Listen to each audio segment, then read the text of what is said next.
来看最近面册有人破文讲哦，伊是高雄人，互骗去寮国做诈骗哦，佮抛出有人互拍影片，望讲网友会当来斗相共。也毋过警方是表示讲，这段影片其实是桃园乌道的影片，也毋过伊嘛已经有接到报案，通报外交部佮刑事局来展开救援咯。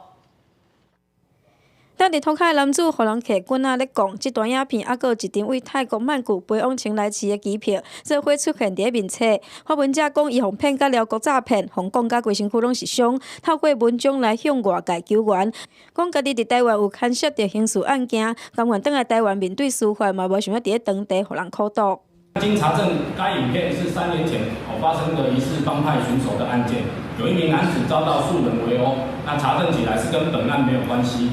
同一段影片3当前嘛出现过，警方表示影片是3当前国内帮派冤家的画面，甲此案无关。毋过确实有一名30岁的男子有可能被骗去寮国了后关起来，透过通讯软体向朋友求助，伫这个月13号成案。那被害人疑似遭到求职诈骗，前往寮国，并且遭到拘禁殴打。事后经过被害人以赖向朋友来求助，由朋友向警方报案。警方表示，被害人的雇主还有位置已经通报予外交部等相关单位，嘛提醒民众面册、社群软体、高薪轻松的工课，真侪拢是诈骗。想要伫咧国外做工课，还是爱提高警觉，来路不明的求职讯息，就要加查证，才会当行动。记者王刘婷、陈显坤个报道。